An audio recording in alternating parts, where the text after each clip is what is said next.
प्यारे बच्चों, आज क्वेश्चन नंबर 21 में कहा है कि रिक्त स्थान भरिए, फिल इन द ब्लैंक्स।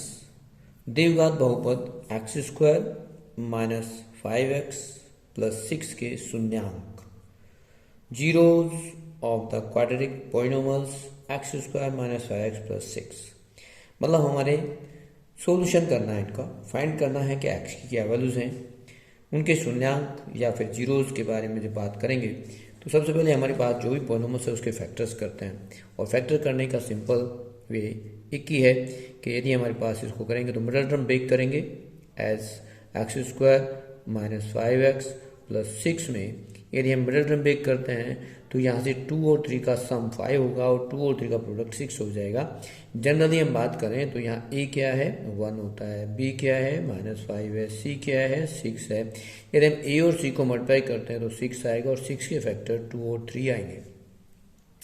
2 और 3 के फैक्टर साथ ही हमने मल्टीप्लाई करेंगे तो 6 आएगा और इनका सम करेंगे तो 5 हो जाएगा। तो यहाँ हम मिडल टर्म ब्रेक करेंगे एक्स स्क्वायर माइनस 5 को 2 plus 3x plus 6 bracket open करेंगे तो x square minus 2x minus 3x plus 6 हो जाएगा।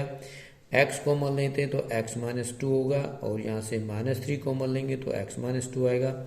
एक ब्रैकेट में आपके पास x माइनस 2 आएगा तो दूसरे ब्रैकेट में आपके पास x माइनस 3 आएगा। तो अब जीरोज की बात आती है कि ये जीरो कब बनेगा, तो x को यदि हम 2 ले लें तो जीरो बन जाएगा, या x को 3 ले लें तो ये जीरो बन जाएगा। तो x की जो 2 वैल्यूज हैं वो आपके पास 2 और 3 होंगे। यहाँ यदि लिखें तो यहाँ फिल इन द ब्लैंक्स में 2 and 3 are 2 zeros of this. फिर क्वेश्चन है यदि दो रेखाएं प्रतिच्छेदी हैं तो हल क्या होगा। तो यहाँ हम लिखेंगे एक हल होगा, ठीक है, यूनिक एक कहेंगे हिंदी में, तो इंग्लिश में कहेंगे line are the intersecting they type of solution is unique solution. Unique solution में मतलब एक सॉल्यूशन है, यूनिक सॉल्यूशन होगा। लाइन एक दूसरे को इंटरसेक्ट करती हैं तो सिंगल या वन सॉल्यूशन होगा, यूनिक सॉल्यूशन होगा। लाइन इंटरसेक्टिंग होगी तो हम उसको कहेंगे कि लाइन कंसिस्टेंट कंडीशंस है। क्वेश्चन नंबर 3 में कहा है कि triangle FED are similar to triangles STU, दोनों ट्रायंगल सिमिलर हैं तो हमारे पास जो रिलेशन होगा वो क्या हो सकता है। यदि हम इसमें दो ट्रायंगल बना दें कि एक ट्रायंगल हम बना देते हैं कि ये F या F मार्क कर दें FED, और दूसरा ट्रायंगल बना देते हैं और उसने कहा है कि ST और U ये दोनों सिमिलर हैं, तो यहाँ इनके कॉरस्पॉन्डिंग पार्ट्स जो होंगे वो आपस में प्रोपोर्शनल होंगे। अब यहाँ कह रहे हैं कि EF ये साइड और ST ये प्रोपोर्शनल हो गई, तो दूसरा रिजल्ट क्या हो सकता है, हम ED अपॉन TU लिख सकते हैं, ED अपॉन TU, या फिर सेकंड पार्ट में FD अपॉन SU भी लिख सकते हैं, FD अपॉन SU भी हो सकता है। तो यहाँ हमारे पास दोनों में से कोई भी एक ऑप्शन लिख देंगे, आपका करेक्ट आंसर होगा। क्वेश्चन नंबर 4 जो गिवन है उसमें क्या है, मीनार की जमीन पर छाया की लंबाई मीनार की ऊंचाई से √3 गुना है, सूर्य के उन्नत कोण क्या होगा। यदि हम सिंपल सी बात करें इसमें इंग्लिश में लिखेंगे तो length of the shadow of the tower on the ground is √3 times the height of tower. The angle of elevation, elevation angle की बात करेंगे तो यहाँ आपको एक ट्रायंगल्स बना के थोड़ा समझाना चाहेंगे हम कि ये एक यदि हम ट्रायंगल बनाते हैं ABC राइट एंगल ट्रायंगल है, और यहाँ कह रहे हैं कि एक टावर की हाइट, ये टावर है उसकी हाइट को यदि हम h कंसिडर कर लें तो इसकी जो शैडो है वो h√3 बताई गई है। अब यहाँ देखेंगे इन दोनों साइडों में जो रिलेशन होता है, हाइट और बेस में जो रिलेशन होता है वो आपके पास परपेंडिकुलर अपॉन बेस होता है। परपेंडिकुलर अपॉन बेस लंबटे आधार, इसको हम कहते हैं ये tan थीटा।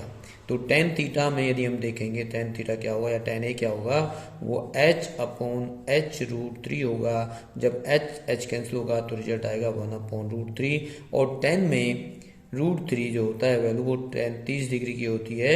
अब यदि हम कंपेयर करेंगे तो A का मान जो है वो 30 डिग्री होगा, तो यहाँ लिखेंगे आपके पास 30 डिग्री का जो एंगल है वो आपका एलिवेशन एंगल होगा।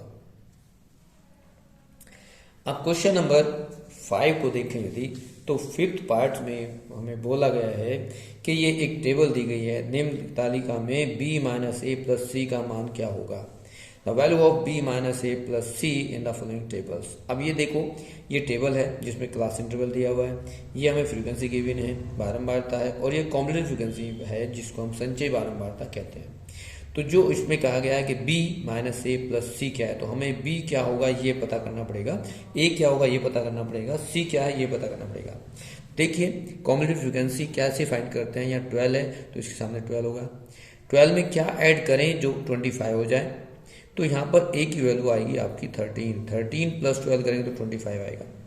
अब 25 में 10 यदि ऐड करेंगे तो b की वैल्यू जो आपके पास हो जाएगी 25 प्लस 10 35 हो जाएगी।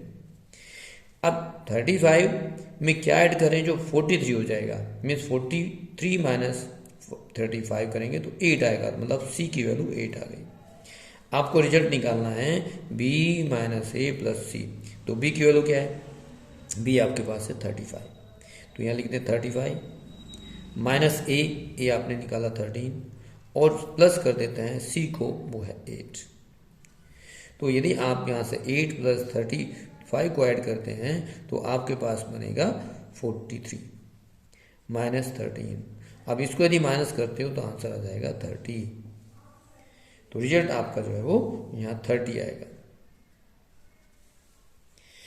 अब इसी क्वेश्चन में क्वेश्चन नंबर 21 के ही जो एक ऑप्शन इंटरनल चॉइस है उसको भी हम देखते हैं। उसमें क्या है, उसमें कहा है आपको कि प्रथम विषम प्राकृतिक संख्याओं का माध्य ज्ञात करो। तो विषम प्राकृतिक संख्या है, अब विषम संख्या क्या होती है, 1 3 5 7 9, और इनका यदि कहा है कि इनका माध्य ज्ञात करो, मीन फाइंड करो, तो इनको 5 से डिवाइड करना पड़ेगा।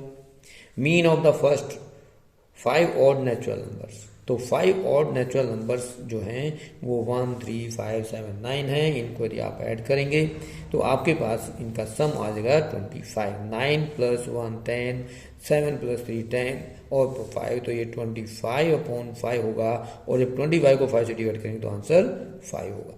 तो यहाँ जो आपका जो ऑप्शन आंसर है वो 5 होगा। Mean of the first 5 odd natural number is 5। इस प्रकार से क्वेश्चन नंबर आपका 21 हो जाता है।